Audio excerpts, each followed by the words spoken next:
From the National Press Club in Washington, D.C., this is Rewind. This week, 8 U.S. servicewomen filed a lawsuit against top military and defense officials alleging rape, assault, and harassment during their time in the armed forces. We have, 13% of the guys that are coming into the Navy are saying, yeah, I've already raped somebody, and 71% of them said, yeah, I've raped a couple of people. It's time for the country to hear the unvarnished truth.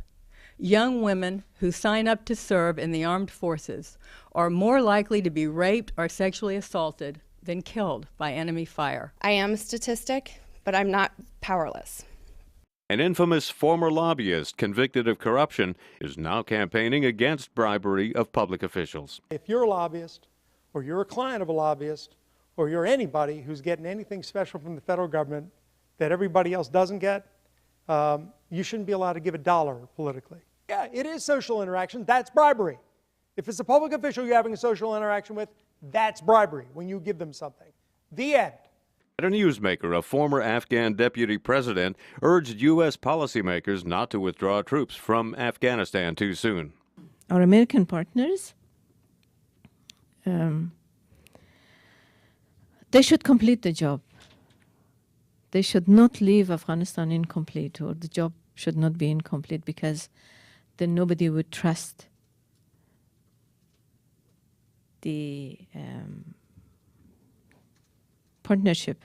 She believes women will not readily give up the rights they have gained. We as a woman in Afghanistan, and also particularly the young generation in Afghanistan, is not going to give up the freedom that we exercised during the last few years.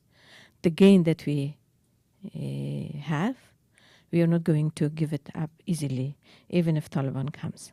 At a press club luncheon, the head of the TSA referred to some of the recent security challenges in airports. Over President's Day weekend in February, our officers detected 19 guns in carry-on bags at various checkpoints around the country.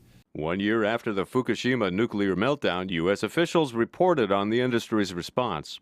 We took our lessons learned regarding the tsunami in Japan and examined what we would do based on the kinds of extreme natural events that we're exposed to here in this country. Those conclusions regarding the safety posture here in the United States are true. We are well prepared for extreme natural disasters.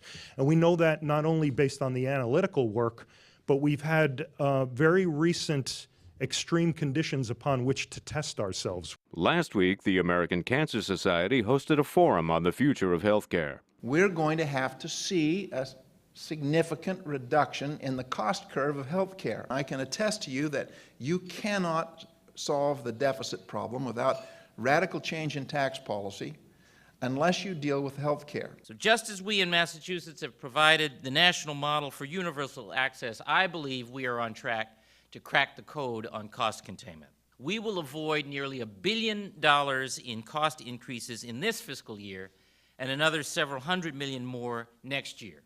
Our goal is for integrated, cost-efficient caregiving to predominate throughout Massachusetts by 2015. From Washington, D.C., this is Rewind. I'm Phil Cordes.